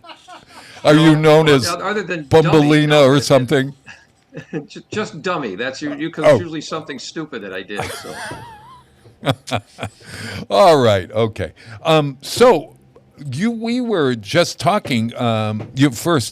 We had a great time. I got up at 8:00. You were there at 8:00. I was not only there at 8:00, I was awake at 8:00, and I was dressed, except you did dress me because I had some buttons that were undone. He doesn't wake up at 8:00 for me anymore. No, I know it. And so I said, you know what? I should go to this, and since I get up every morning at 10:00, I didn't realize what a huge effort you were making, and now I'm all the more appreciative. And we are talking about the Chamber of Commerce's monthly morning brew coffee hour. Brew coffee hour. What a great place that is. Can anyone who's not business go? Anyone can go. It's every fourth Thursday of every month. Right. We hold an hour-long networking, very informal. Everybody in the room gets to stand up, introduce themselves, give a little pitch, and we move it really quickly. We had 30 people this past week. That's a great turnout. It was a really good turnout. Huge turnout. I was do it at Shaker Farms Country Club. Yeah. And they've hosted us to do Nancy this Kotowitz. for years, and they're very. And it's a beautiful room. It looks out, and it's lovely. Yeah. Yeah. We had a great time, but I was surprised and both delighted and surprised to see you at 8:00 on a Thursday morning. And you know what you did for me, Bradley? This woman got me out of bed. Not only that day, but every day since. I said, if I can do it on Thursday, I can do it on Friday. I got up on Friday at 8, sometime between 8 and 8:30. But I was dressed and ready to go. I was showered. I had done my Wordle and all my games, and I was ready for the day at 9:00. I'm impressed. And what I found, Peter, I'm not getting up at 5 a.m. Ever again. But thanks. Yeah. Getting up at 8 a.m. in the morning or 9 a.m., your day seems longer for some reason. It is longer. And it does. It's even longer if you get up at 5:30. Yes, you're correct. Yes. Yeah, but you know what? Then at 3:00 in the afternoon, I'm still ready for a nap. I mean, and I probably look a little more tired than usual, but makeup will do wonders it goes for a long way. Yeah, it goes a long way That's, for that. That's You're living more life in these days when you have extra hours. I mean, if you do that every day, you're adding 7 hours of active time to your week. To your week, that's 7 times 363. I'm probably adding a week of time to my lost life. 2 days that you just 365. You want me to? Yes, I want to find out how many hours of sentient time I'm having. What time do you go to bed? Well, that's the problem. I read until maybe 11:30, 12 midnight. 25. What is this? 2,555 hours. Hours. Now, okay, divide that. How many weeks? How many hours in a week? 106 days. 106. Yes. 106 days. Wait a minute. 106 days is a month? No, that's 2 months. 3 months. So I'm adding 3 months' time by getting up an hour earlier. Yep. Just think of what. I just read somewhere or saw somewhere that the Earth is spinning faster, so you do have to get up because now the days are getting shorter, so you're going to have to stay up longer. Now, if I could only go do some walking, they're doing a maybe it will be out this morning, but the American Journal of Health or something, they did a study of 3,000 people in their 70s, from age 70 to 79, and whether they walked or not. Apparently, it helps you to avoid Alzheimer's, believe it or not. I can't believe it. I got to scoot again for a minute. I'll be right back. Oh, my God. All right. Okay. He's going to pay the man. Bring him on and show him. Prove it. Stop it, Bob. Well, maybe we could sell him. How does a business join the chamber? Maybe this guy who blows out, what do you call it? The lines. Systems. He's probably doing full service on Brad's sprinkler system. Yeah, Anybody can join the chamber by calling me up or going on my website, or stopping by my office. And there are different kinds of membership. There are. So we have everything from a micro business, which is 1, 2, or 3 person business. That's $250 a year.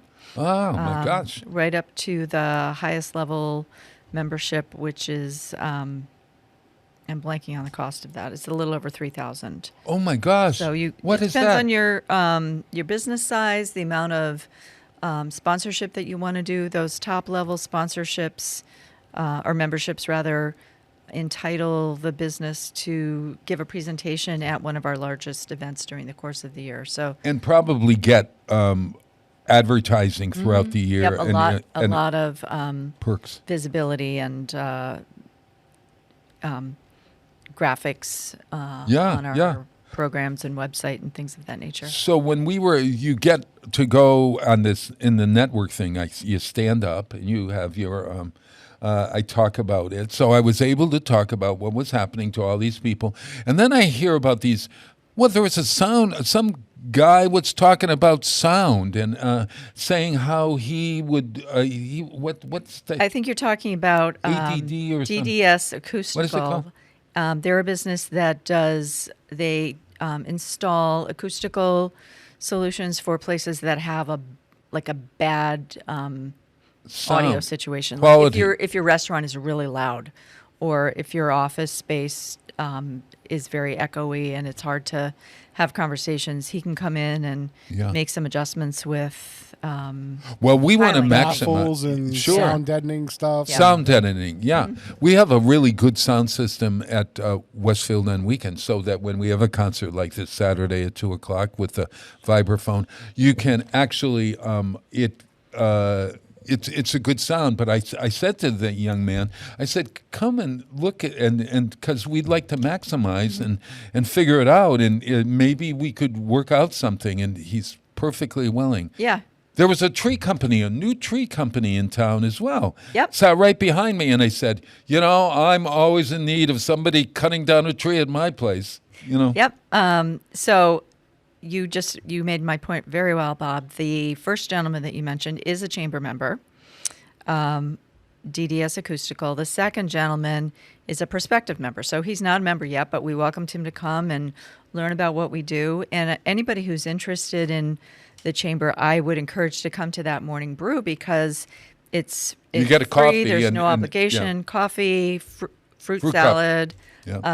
muffins, and it's a really good way to kind of get a glimpse at what chamber membership offers. And you can bring a little, like I brought flyer, business card. Yeah, we have a new rack card that has all of the summer events that we're doing, and talks about Pumpkin Fest and all of that, our bingo games, etc. And so we were able to pass it all out, and people actually took them. Yes, they do. Yeah. Yep. So you have you had these. So I made my own little flyer to bring to the Yes. coffee hour, and I forgot it. Oh, I but left here it in is my right office. here. Tuesday, July 29th, that's tonight. Tomorrow. Yes, tonight. Tonight, Yep. yes, at the Westfield Starfires. This is So I'm offering or putting together a series of very, very casual chamber get-togethers, because we don't do a lot of formal stuff over the course of the summer, but we are a pretty social group, and so these are opportunities for folks to just come do things with our chamber businesses. So tonight, the Starfires game, weather permitting, if it's raining or if it's unbearably hot, Sure. we might not do it. Right. Then a week from Friday night, we'll be gathering up friends at the Downtown Live concert. Hard Knocks is the group. Yes. And then a week from tonight, we will be getting together at the Shortstop. JPAG Luca, who's a good friend of all of this us. show and all of us, Yeah. has put together a cruise night at the Shortstop. So classic cars down there. Wow, Shortstop Restaurant at 99 in Bar and Springfield Grill. Road. Yep. Yeah, Mr. Hanoush.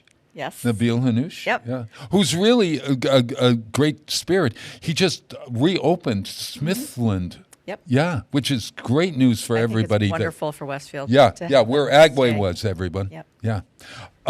So these are the kind of things that you do. You help to promote. You send out a weekly or monthly newsletter. We do it every other week. Every other week. Oh, Yep. gosh. And you also can host events. Mm-hmm. And we've hosted down there. We always love to have folks come down. And you might even add our Westfield on weekends to this. You'll see it some month or something. You will indeed. So these are our summer pop-ups, and there's no registration, there's no sign-up. I'm just letting people know I'm going to be here. I've invited other chamber members to come. But I'm always looking for news, events, activities. Send it my way. And I'm Amanda at westfieldbiz.org. Westfieldbiz, BIZ.org. Mm-hmm. Westfieldbiz.org. Is there a Westfield Chamber of Commerce in Westfield, New Jersey that everybody thinks, because we had people sign up for courses at Westfield, at Westfield on weekends, Yeah. and we wondered why they hadn't appeared, or somebody said, well, I don't know where you're located. I'm trying to find the street. Turns out that they thought we were in New Jersey. Well, I get Really? I get a call. I actually We have used the to get that on 911 all the time. Oh, is that right? Yeah.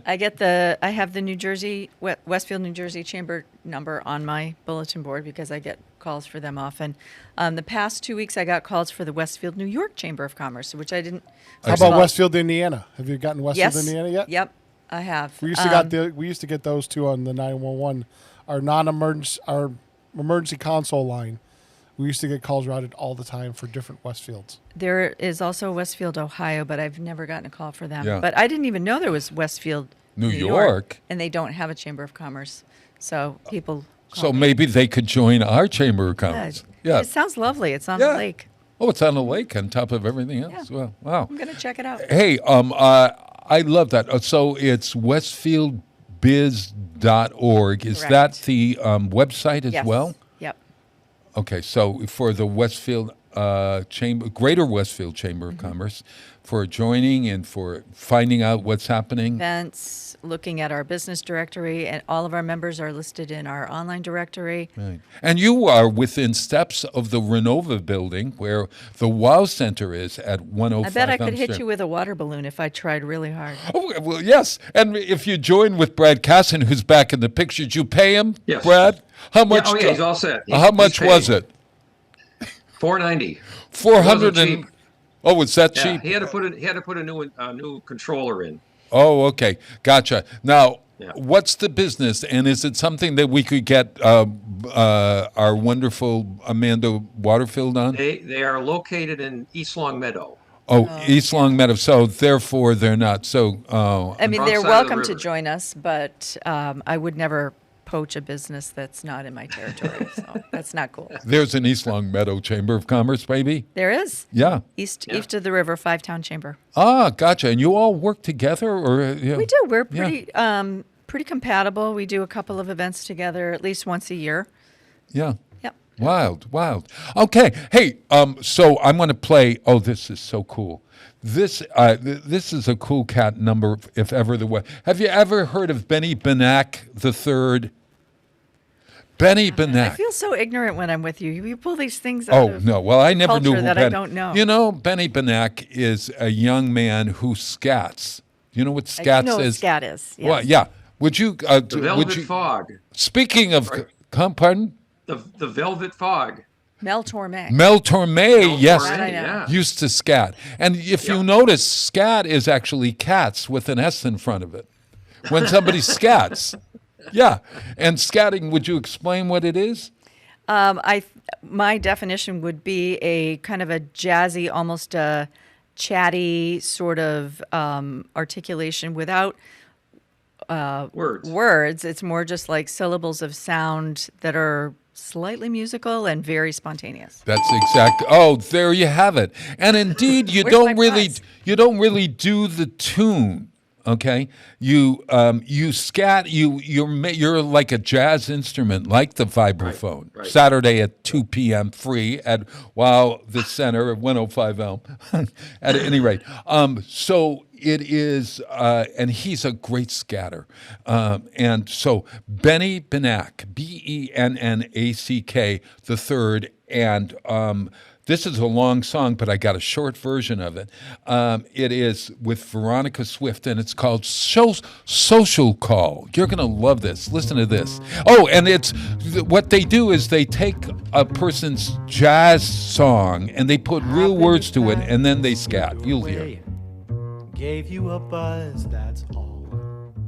Lately, I've thought lots about you, so I thought I'd pay a social call. Do you recall the old days? We used to have a ball. Not that I'm lonesome without you, I just thought I'd pay a social call. I thought I'd say things are just swell, but to tell the truth, I haven't been so well. And if you should try to kiss me, I promise that I won't stall. Maybe we'll get back together, starting from this incidental, elemental, simple social call. Do you remember all the good times that we had, my baby girl? I'll never forget, you've got the greatest smile in the world. Oh, my sugar plum fairy, don't hold a grudge. I simply had to say hello once more.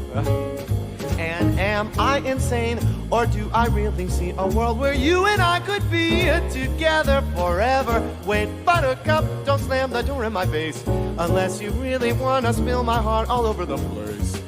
Oh, I guess I've just been a long time since we hung out like this. I'm trying to break my habit of you. But since we're back together, I suppose we should try to start anew. Dear, what did you say? Oh, I can't take it. My heart is breaking. I'm laying it on the line. If you can find it in your mind that there is just a little itsy chance that you might miss me, let's give it a whirl. Baby, we've played this game 1,000 million times. I should throw your heart in jail for all of its crimes. You say that you love me, and I think that it's true. But why should I just sit at home waiting for you? When we're together, it's always stormy weather, and I really feel like sitting on a beach with you out of reach. Whenever you smirk, I get weak in the knees. But if you're a jerk, I'll tune out all of your pleas. Well, I suppose just one drink couldn't hurt, but just one, nothing more. I'm onto all of your tricks, boy. If you slip up, I'll show you the door. I must be crazy 'cause I'm coming around, but if you do me wrong, I'll run you out of this town.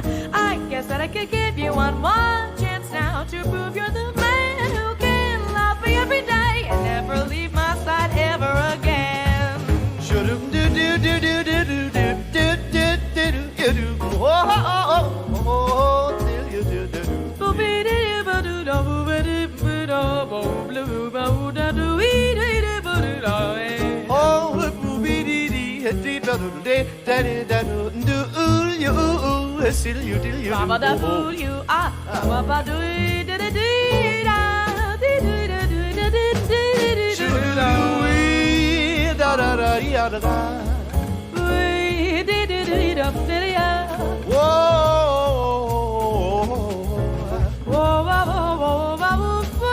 But if you should try to kiss me, baby, I promise I won't stall. Maybe we'll get back together, starting with this inside.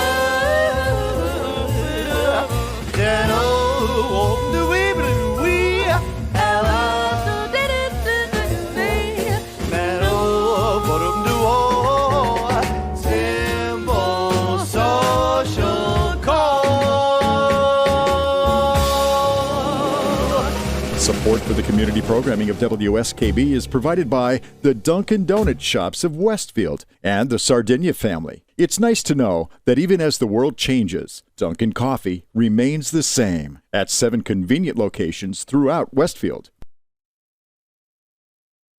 Join me, Tina Gorman, each week from 6 to 8 a.m. for Wake Up Wednesday, when my guests and I discuss health, wellness, and lifestyle reimagined. Community Radio. 89.5 WSKB. Live from Studio 120 at Westfield Technical Academy, this is WCPC Channel 15 at 89.5 FM, WSKB Westfield. Wow, it is Tuesday. It is July 29th, 2025, where we are going to celebrate, well, today, July 29th, believe it or not, it is Cheese Sacrifice Purchase Day. I don't know exactly what that means. Cheese Sacrifice Purchase Day. You're going to sacrifice. You didn't Google that one to find out? No, I didn't. You took that one at face value? Yeah, it's National Chicken Wing Day, and I'm in for that. Yeah, National Lasagna Day. Good. Oh, make lasagna tonight for your loved ones. National Lipstick Day. Brad, get a little bit more lipstick. That lipstick of yours is not. I can't see your lips. Yeah, and it is also the Air Conditioning Appreciation Day. Yeah, that's a good day for that. Yeah. Oh my gosh, yeah. Do you have air conditioning throughout your house? Absolutely. Yeah, both of you? I do now. Yeah. Oh, you do? Yeah. We, our air conditioning is on the blink upstairs. Maybe you could recommend somebody through the chamber to come and look at it for us. Sure, we have our members A+ HVAC. Oh my gosh! Okay, so send me that and I'll call them. We don't upstairs. There is no air conditioning, but downstairs we have an air conditioner in the bedroom that seems to work. So you want to make sure the air filter is not clogged. That's the first thing you could do on your own. Yep. There's an air filter, and if it clogs, it doesn't seem like it's blowing air. Usually, it's the air filter that's clogged. They can't suck in air. It usually has dust or lint in it. That's the first thing you do to check an air conditioner. It's not blowing. Oh, okay. Do I have to go up into the attic? I mean, like we have a crawl space attic, in Are you talking about a central air unit, or are you talking about? It's a central air unit. Yeah. Yeah, you might want to have a professional check that one out. Oh, okay. So send me a professional, Mrs. She'll give you a referral to a professional. Oh, okay. I want. And then you have to contact them. Oh, I do. You don't do that as a. She's that can be a service of the chamber. Bob, I'm not your concierge. Yeah, she's a chamber, not a concierge. Holy God, help us! At any you like rate. how he does that though? No, Amanda, if he looks you in the eye, you might end up doing it for him. That's Bob's superpower. No, I love Bob, and I will do a lot of things for him. But oh my God, in this case, I will give him the phone number. Oh, okay. Brad has done so much to me. You're going to be dropping off some cukes and zucchini for me, right? That's right. I've got a batch coming tomorrow. Kathy went out there and picked I think it was it 13 or 14 more cucumbers today? I had some in my lunch today. Oh my gosh! Yeah, Great. yeah. So So apparently, it's a banner year for cucumbers and squash. Yes, so far. Yeah. Is that due to your fertilizer or something, Brad? What do you No, test? we at? don't use any chemical fertilizers. It's just all good dirt. Oh, good dirt. There's Good such a dirt. thing as good dirt. Yeah. Yeah. I don't like to have my hands in dirt. Do you? I do. I mean, don't mind. you don't mind that? You love that, actually. Well, I don't know if that would love it, but it's not a problem for me. Yeah. I am. Hey, do you have a question for my insurance lad, Brad of Bates Fulham Casson Insurance? Do I have a question for him? Yeah. I would just I would question, at what point do you look at clients and say, we don't want to deal with you anymore? Is there a point? I'm serious, because I'm always I've been lucky that I have never had to make a homeowner's claim, and now that I've said that out loud, I'll probably regret it. Knock on wood. But I think people get nervous about, should I submit this for insurance? Are they going to drop me? Are my rates going to go up? And everybody asks that question, and it's not. You don't always get dropped because you had a claim. There's a lot. You got to look at the circumstances behind it. If it's a legitimate claim, okay, you're going to lose a claim-free credit on your policy, but chances are you'll be okay. What does that mean? But if they look at a claim, Brad, what you said, you're going to lose a claim. What does that mean? You're going to lose it's something. like your auto policy. You get your safe driver credits. Yeah. It's the same thing with a homeowner. If you don't have any claims, you get a claim-free credit. So you get a with most better of the rate companies. or a discount? Yeah, or you're in a different tier or whatever, but you go from say preferred tier to a standard tier or something Right. like that with the Right. rating. It's just all the rating. But if you have a claim that's just kind of iffy, then they're going to look at it and say, we may not want to stay with this person anymore. Example, someone emailed me this morning about a claim or possible claim. Lightning hit the tree, I guess, in their yard. I haven't really gotten all the details yet. And now it's deemed a hazard, or they think it's a hazard because it's going to come down or whatever. And they're saying, well, maybe the insurance should pay for that. And I had to explain to them, the insurance doesn't pay for that kind of thing because it's part of the maintenance of the property. You as a property owner are supposed to maintain the property. If the tree is not damaging anything right now or hasn't damaged anything yet, it's not the insurance company's responsibility to take away that hazard. But so that's where, and a claim like that, if they know about the tree as a problem and they don't do anything about it, and a year later it has it comes down, then the company's going to look at that and say, geez, you knew the tree was bad. Why didn't you take it down? We don't want to insure you anymore. That's where you're going to run into the problems more than anything. But yeah, do you find that people are trying in this climate, in this cultural climate, the idea of buying insurance almost sounds like a good idea because we have such anxieties around what's going to happen or sure, whatever. the uncontrollables. Yeah, the way the weather's been and things like that as of late, it's insane what's happening out there. These all crazy claims. These wind shears we have around here. That knock a couple of trees down and power lines and all this other stuff. And then, you look at some of the other parts of the country with the flooding and the wildfires and all that stuff. It's a lot of stuff. A lot of stuff is happening that we never saw before. Yeah, it's interesting that Julia Edwards is Ron and Judy Edwards, my good friends. We had lunch with them or dinner yesterday with them, and she had lost her house in the Altadena fire in California, and she showed me pictures of what happened during that. I mean, they literally had no time to get their bags, and her daughter was in the car having just gotten her license, and she had to drive because Julia needed to, because there were no lights. Oh, it was awful. So the house got destroyed, okay? And the only thing that really survived were little things. And like she said, my memory thing is there's one about Keep Going or something. It's a cup that she had at her house that now is a treasure whatever. But she was telling me that the insurance, in order to get the claims from the insurance, she has to go through every room as she remembers and write down everything. Wow. Everything. And one room had like her daughter's room had like 1,000 things in it. Sure. And she said, trying to remember what was in the room and not wanting to scam. And so James said, well, couldn't you just say stuffed animals? No. They want it to be stuffed lion from whatever, and then a cost attached to it, I guess. It is what these people are still going through, So in a case like that, Brad, would you recommend that homeowners maybe just take a photo or a video of a room and have that on that's record? what a lot of people. We say I'm guilty. I don't do it either. But there's a lot of crap on my house. If it burns, I don't want it back again anyway. So, my God, don't. But what they tell you to do is to go around each room and with a video and take a video of the room and open up the drawers and look in them, because okay, there's a cabinet over there on the wall, but you can't remember what's in each drawer. Sure. It could be full of crayons or it could be full of jewelry.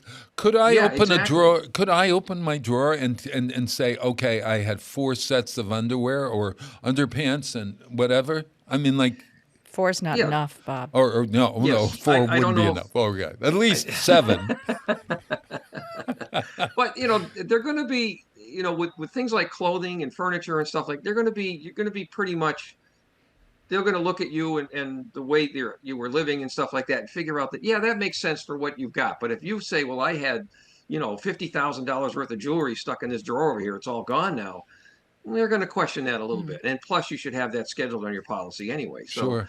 But, if it's reasonable, they'll go along with it. But when you start to get into all the little details in every single room, you've got to sit down and say what was on this wall and what was in that box, what was in that cabinet. What she also told me is that she has written on in every room now. She says evacuation things, and they're what you take in the case of an evacuation from that room if you have to leave quickly or whatever. Now, it's an interesting. My sister lives down in North Carolina, and she gets evacuated a lot with the hurricanes that come up. And what she does, she grabs all the family pictures, and that's it. Wow. Because those you really can't replace. You can get furniture and clothing and all that stuff. Sure. But anything like that, any family memorabilia, she grabs that and goes. Yeah. Is there such a thing as an insurance on something that is worthless but is so dear to you that you don't want to lose it, like your mother's recipe book or something? And is there a value children's in drawings? That? Yeah.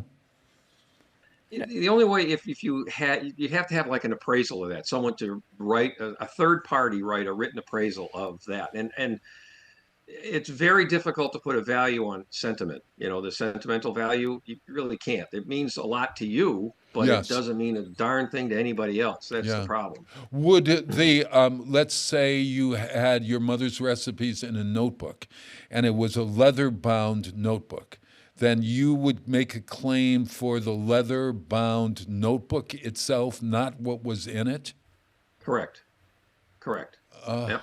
But that would lead me to think more about what your friend has done in terms of identifying what are those things that you absolutely would grab if you had, 1 minute to get out of the house. Yeah. Right. Yeah. Right. And the more we are dealing, I don't know, like here, we never ever expected tornadoes.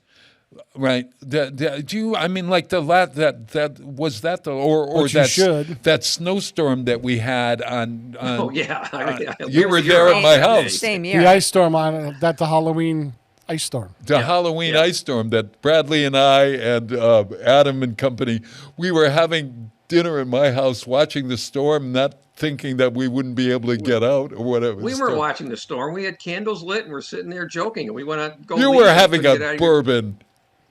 We couldn't get out of your driveway because a tree fell across it. So. I walked out of Mount Holyoke Dispatch, and all I could hear was trees snapping in the woods up behind Lower Lake. But those are those freak accidents, and and is that considered an act of God? And is an act of God then not Insurable? No, it's covered. No, it's covered. Acts of God are covered. Yeah. Why wouldn't it? The wind comes down and knocks down a tree in your yard and lands on your car or lands on your house. It's an act of God. It's covered. There's no. What if a tree comes down and it's your favorite? It's a beautiful tree and it ruins the landscape or whatever, and you have to replant that tree. Yeah. If you look at the policy, it insures the structure for a homeowner's policy and your personal property. There is some limited coverages for trees and shrubs and things like that, but it's very limited. If you want to insure your tree for, $30,000, you have to probably buy a rider to do that. I don't know if you can. No one's ever asked me to do it, but that's probably something you'd have to do. Sure. But sure. Yeah. What if you're having? We deal with this all the time, but I wondered at Westfield on weekends. But a private thing. What if you're having a party at your house, and it's a big party? It's a wedding party. Do people insure? Is there such a thing? Yeah. You can buy a one-day event policy. And is that, do people do that for like a wedding just in case? Oh, we do it all the time. Oh, I didn't. Yeah. Is that like, would you What think? does that protect? Does that protect me as the homeowner in case somebody? Liability-wise, yes. But I already have some of that on my. Right, my but if you're policy. having an event with a lot of people there, there's more exposure, and the companies get a little sketchy with that. So you Okay. buy a one-day policy. I think I did one the other day. It was $176 for $1 million for a wedding event. Whether the wedding event is in your house or whether it's at another location where they require you. A lot of places will require you to buy an event insurance if you're going to have an event in their space. And they're cheap. They're not that much. They're $170. Yeah. You can do $1 million. So. Well, it sounds like it. And would that also cover if it was, let's suppose, there was a tornado came through and we weren't able to hold the wedding, and the tents were ruined and all of that sort of stuff. And that would be a weather policy, which you can also buy. That's another type of policy. The liability policy I'm talking about is just if someone gets hurt at your event.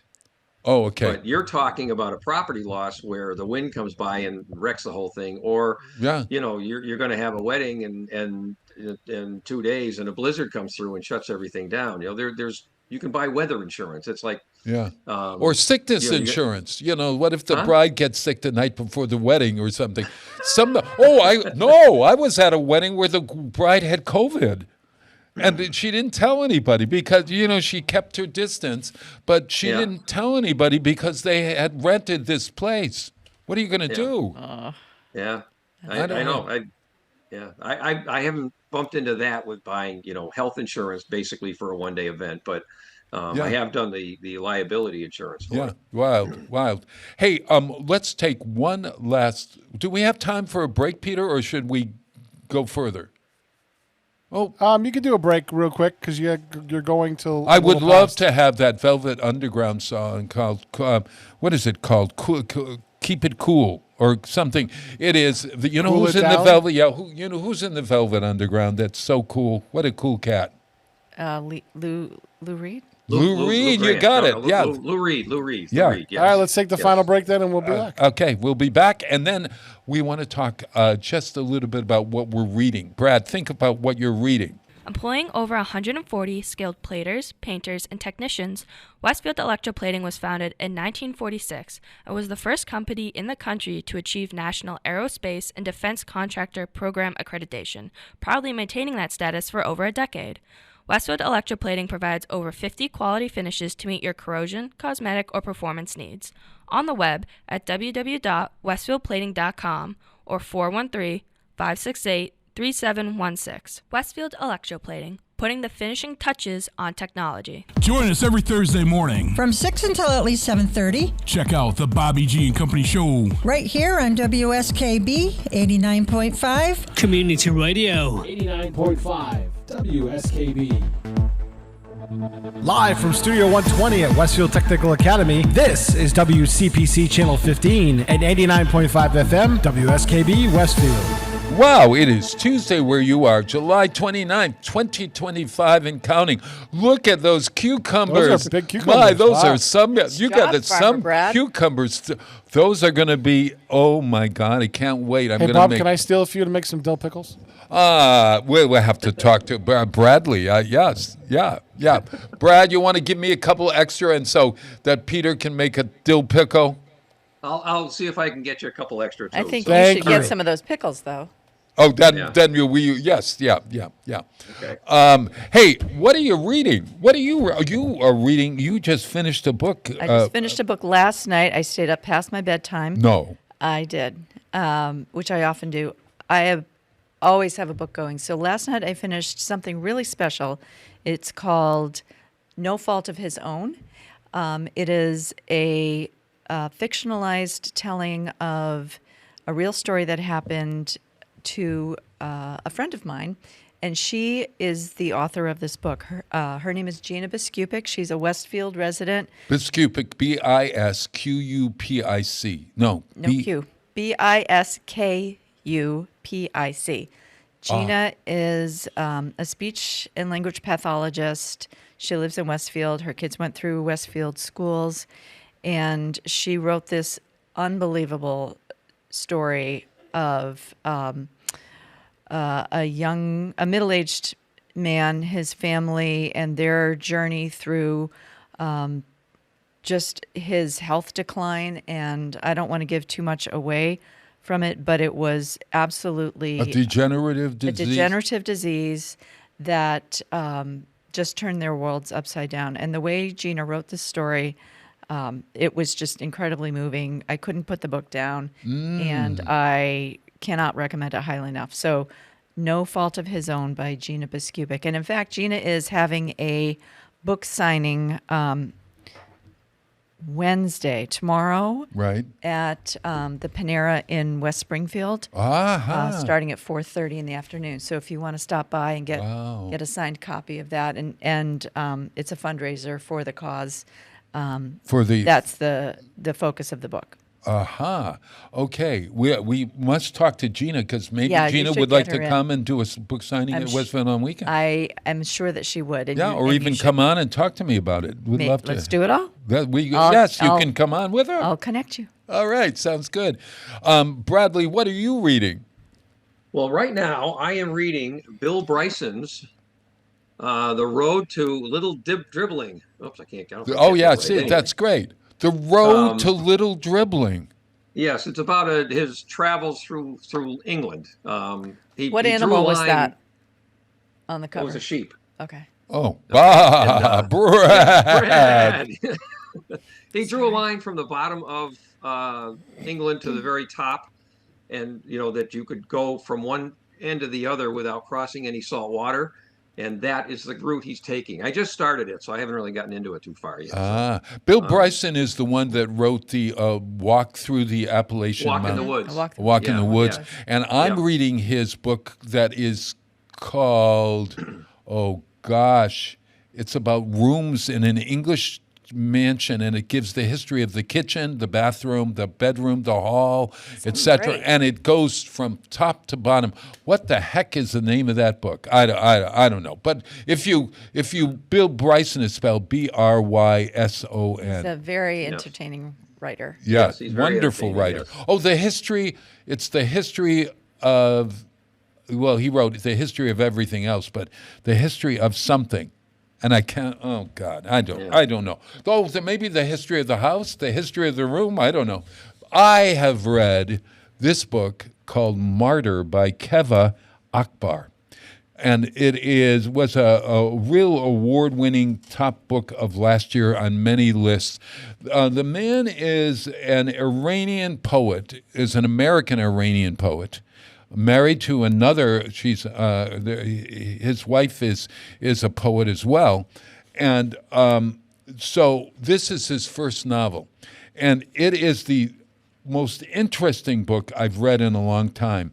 David Brooks, in a recent column in New Yorker or something, was bemoaning the fact that there's no such thing as great literature anymore.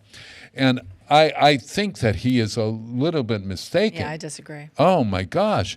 People are writing and they're changing literature in so many different ways. This is a book that is, well, it's a book within a book. It's a book, about a poet, about a mother, about a son, about immigrants, about dying, about creativity, about art. It has a mystery to it because you wonder, what is going to happen? It's one of those books, as I was saying on my reel last night, a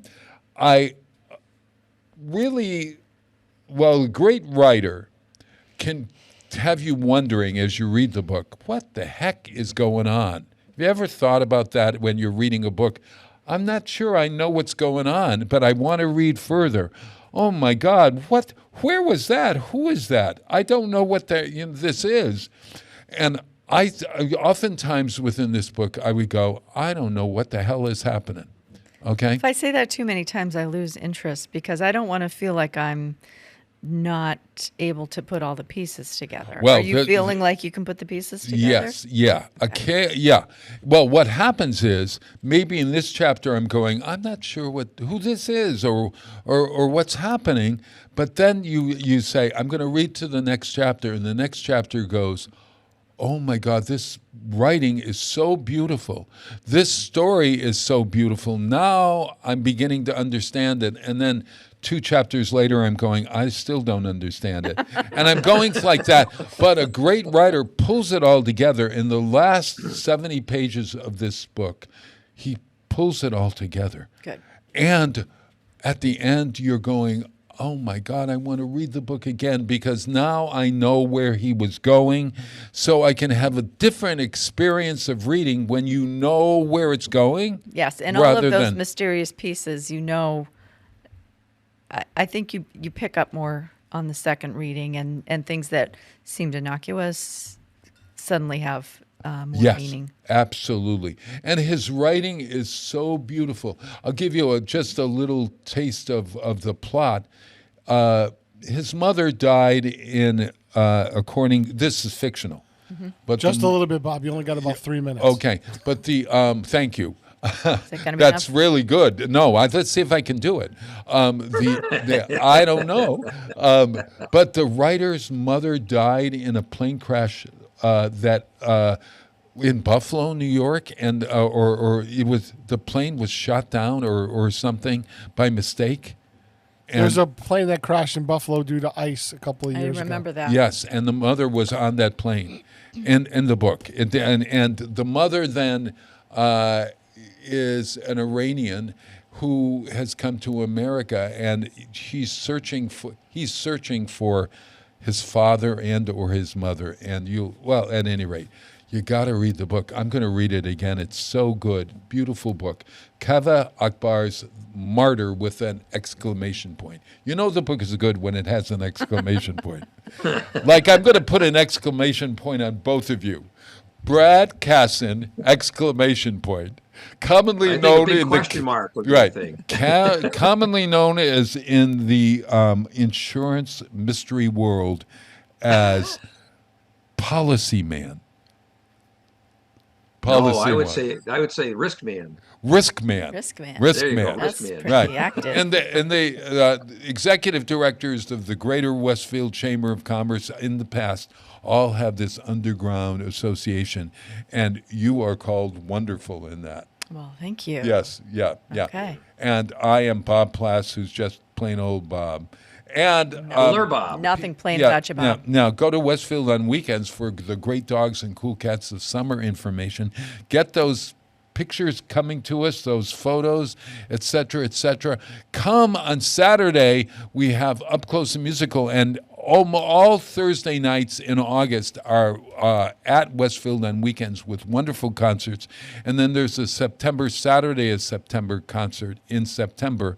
And it's Up Close and Musical, free air-conditioned concerts. And don't forget, you're going to be at Downtown Live for Artworks Westfield's concert this weekend. This coming Friday for Hard Knocks. Yep. Hard Knocks. And what kind of music is that? I don't really know. Yeah. But I'm going to find out. We're going to love it I'm gonna be regardless. there. Yeah. It's almost over. Yeah. Oh, it's almost over, Hard Brad. Knocks is Who are rock you and saying? roll. Who are you saying No, that to? And my darling wife is asking me if I'm still doing this. So yes, it's almost over. But Well, anyway. does she want to come If Bob on will camera? ever stop talking, we'd be all over. Oh, well, I'm going to stop talking. All right. So, hey, the last song of today is, what are we playing? Oh, Queen. Cool Cat, yeah. Freddie Mercury recorded a Cool Cat song. Here is Cool Cat by Queen. Hey, listen, you guys, thank you so much. I love you, you Bob. both. Talk to you and Thanks for see having y'all us. soon. Yes. Thanks. Bye. See ya.